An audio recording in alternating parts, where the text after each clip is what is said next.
today is from the Mark 7, verses 24 to 30, and you can find that on page 819 in your Pew Bible. From there he set out and went out to the region of Tyre. He entered a house and did not want anyone to know he was there. Yet he could not escape notice. But a woman whose little daughter had an unclean spirit immediately heard about him, and she came and bowed down at his feet. Now the woman was a Gentile of Syro-Phoenician origin. She begged him to cast the demon out of her daughter. He said to her, "Let the children be fed first, for it is not fair to take the children's food and throw it to the dogs." But she answered him, "Sir, even the dogs under the table eat children's crumbs." Then he said to her, "For saying that, you may go. The demon has left your daughter." So she went home, found the child lying on the bed, and the demon gone. Thanks be to God for God's holy word. Let us pray. Holy Spirit, descend into this place and inflame our hearts to your wisdom. Help us in this time of discernment of your word to see where you are truly leading our hearts. Amen. On Thursday, I went to the Whitchurch Stouffville Museum on Woodbine Avenue to look at the artifacts from the 2003 Huron-Wendat archaeological dig, which took place just south of our church near the Wendat Public School on Hoover Park. A highlight of the exhibit is an interactive virtual display which allows you to walk into the site of the Wendat House, down to the river through the Longhouse. And in the Longhouse you will see salmon drying from the ceiling. And you'll see baskets filled with apples. And you will see the smoking fire pits. You can walk through the Longhouse, and then you walk outside and you see the palisade fence, which is the tall wood fence that is surrounding the community. You hear birds and you hear voices, and you hear the occasional coughing, like that, from someone because of the smoking fire pits in the Longhouse. There were 2,000 people living in community there, and they lived there for about 20 years before they moved north to Georgian Bay area. In the display cases, I looked at beads and necklaces and jewelry, and there were clay pipes, and there were smooth rocks used as hammers. And I left there with a sense of calm and beauty. Last week, the Power fashion house Dior launched a video campaign for their men's cologne Sauvage, and it starred Johnny Depp. And we see Johnny Depp looking sultry and mysterious in an American Western setting. And it's all good until you next see an indigenous male dancer in full ceremonial dress of feathers and leather, and he is twirling and dancing. Johnny Depp pulls back an Aboriginal blanket, and lo and behold, underneath is his electric guitar, which he pulls out and starts playing. The dancer jumps even higher. Sauvage, translated into English, is savage. The connection of the word savage with the indigenous dancer takes us back 200 years or more to what is an ugly stereotyping of an Indian as a savage. The public response was immediate, they were angry, and the ad was pulled. All of this reminded me of a song that my children used to sing to the soundtrack of 1995, the Walt Disney movie Pocahontas. Here are some of the words to the song Savages, which is the British commander speaking to his men about the Indians. What can you expect from filthy little heathens? Here's what you get when races are diverse. Their skin's a hellish red, They're only good when dead. They're vermin, as I said, and worse. They're savages, barely even human, savages. They're not like you and me. That was almost 25 years ago. Justice Harry Lafforne is the only First Nations person to ever be appointed a judge of any court in Canada. He has chaired 2 royal commissions on Aboriginal issues. This is his take on the word savages. He says, Europeans classified themselves as civilized and Indigenous peoples as savages. The assumption being that as savages, Indians were at the bottom of human development. So to call a First Nations person a savage is a racial slur. It is demeaning.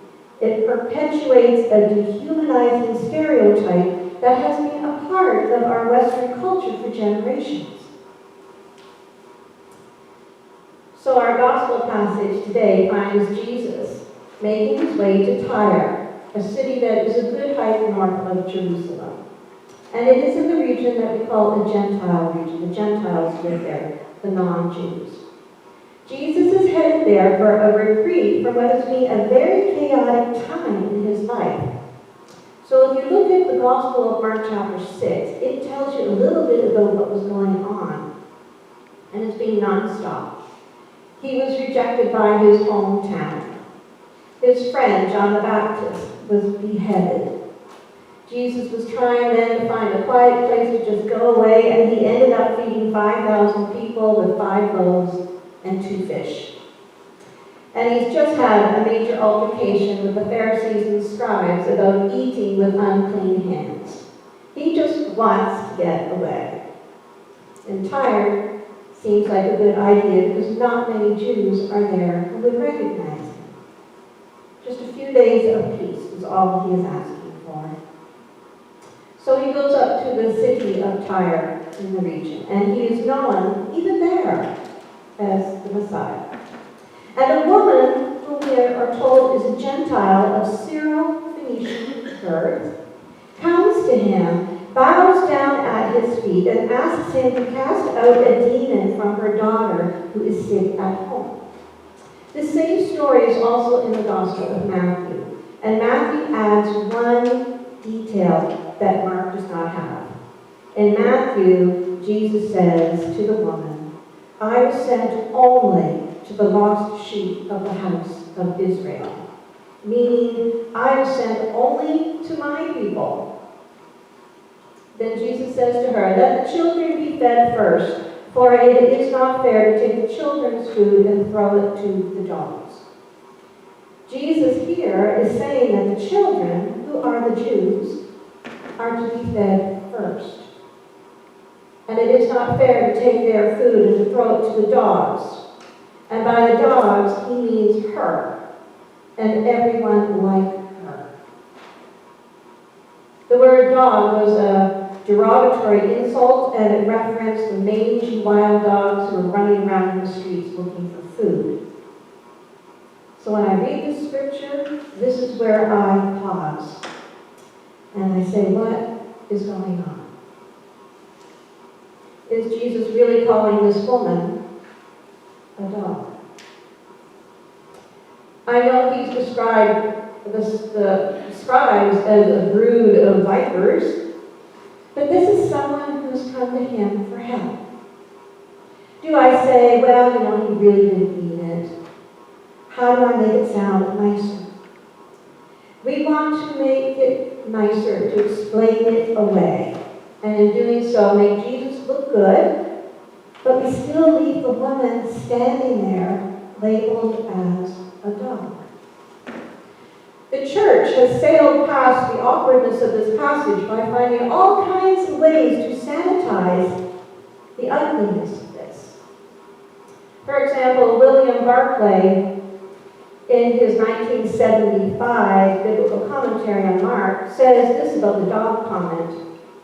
He says, Jesus did not use the actual word. He used a diminutive word which would describe not the wild dogs on the street, but the little pet lap dogs of the house. Jesus took sting out of the word, and you will find this in all the other commentaries. Barclay also decided that Jesus said the word dog not as an insult, but in a tone of voice that was teasing, in much the way that you'd say, "Oh, you old rascal, you rascal you." So Jesus took the poison out of the word. The Matthew version of the story describes the woman as a Canaanite, not as a Syrophoenician woman, but as a Canaanite. So commentaries will also point out that the historical context where Canaanites were the despised enemies of the Jews. This animosity has been going on for hundreds and hundreds of years.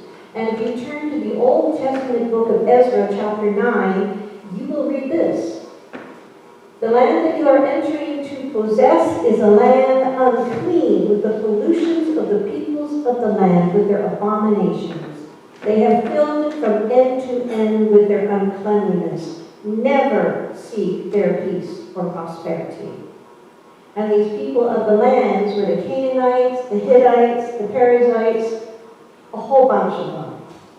But the Canaanites were there. So then you can say that Jesus came by his words naturally because of this context. The woman will respond to his words with her own. Sir, even the dogs under the table eat children's crumbs. And many pages have been written about this moment because it became the turning point in Jesus' ministry when he realized, in hearing her response, even the dogs eat the crumbs, that his ministry and his mission included all people, not just the Jews. Everyone who hungered for this bread from heaven was one of his. And he never looked back on this moment, but pressed forth eagerly and with purpose. But what about her? It was her love for her daughter that drove her to seek this man who she knew would despise her because she was a Canaanite. It was her love for her daughter that found the words to ask for her daughter's healing. Yes, you can call me a dog, but give me what I need. She knew that to get what she needed, she had to put up with being called a dog. To me, her voice is a voice of resistance, a voice raised up against the culture that called her and others like her a dog. And we need to think about this. We just cannot whitewash it away. Being called a dog today hurts just as much as it hurt back then. Being called a dog today has exactly the same effect in demeaning someone's ethnicity. Last year, American President Trump called former White House aide Omarosa Newman a dog on Twitter. The tweet ended with, "Good work by General Kelly for quickly firing that dog." Omarosa Newman is a black woman. When will we stop explaining away the hurt and the division that is caused by those who use their power and their authority to undermine and humiliate people? Cultural identity is at the heart of this text. But empathy is what moves us through the text. Empathy is what led Jesus to heal the woman's daughter, which went against everything that he had known in his culture and in his society until that moment. She knelt there in her love for her daughter, and he looked down at her, and he thought of her words. Even the dogs can lick the crumbs on the table. The bread of heaven is more than this. The bread of heaven is freely given to all who ask. I cannot tell you what happened in the mind of Jesus in that moment as he stood there with the woman kneeling at his feet, asking for healing for his daughter. I think he was overwhelmed. But given the trajectory of his ministry after this day, Jesus let go of the dog card in the dust of the road behind him where he deserved to fall. For his ministry would now include every person who came to him in love, regardless of culture, regardless of race, regardless of color. Dr. Frank Thomas writes that where there is no empathy, there are only winners and losers. Empathy cuts through this dynamic, taking away the obstacles and the rules and the walls that divide us into two groups, those in the center and those at the margin, those who are higher and those who are lower. Empathy cuts through all of these identifiers and makes us the same. A commentary noted, just because we don't see how someone fits does not mean that the person is to be ignored or forgotten or excluded. Maybe we need him or her to reveal the way of God to us in this moment. And the Syro-Phoenician woman was just such a person for Jesus in that time. I don't know, is anyone here an Anglican? Or lapsed Anglican? Anglican background? Grew up with the Anglican. If you go back to the Book of Common Prayer, some of us call it the BCP, the Book of Common Prayer, written in 1549 by Thomas Cranmer, he wrote these words that form the heart of its confessional statement. And these are the words. We do not presume to come to this thy table, O merciful Lord, trusting in our own righteousness, but in thy manifold and great mercies. We are not worthy so much as to gather up the crumbs under thy table. But thou art the same Lord whose property is always to have mercy. It's the center of that. We are not worthy so much as to gather up the crumbs under thy table. Cranmer's inspiration for these words was the Syro-Phoenician woman. At the Last Supper, when Jesus sat at the table with his disciples, and when he broke the bread and he said, "Take, eat, my body that is given for you." Did he remember her? Did he remember her words that said, "I'll take even the crumbs under that table"? Jesus said, "I am the bread of life that has come down from heaven. The one who comes to me will never go hungry." And this is God's love, not just to the Syro-Phoenician woman, but to every person that Jesus met.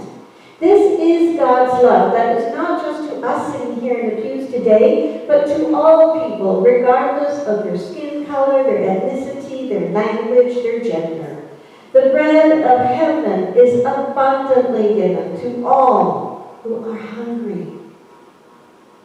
Bread of heaven, bread of heaven.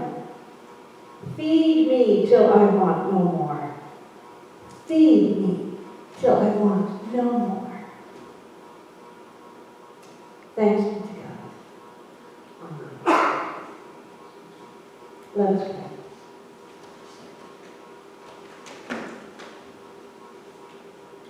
Loving God, thank you for the gift of the Syro-Phoenician woman in the midst of our life. She speaks to a reality in our times that is undeniable. Help us to hear her voice in the calamity and the noise. Help us to raise her voice and stand beside her. Amen. Please join with me in our closing hymn, "Let Us Build a House." More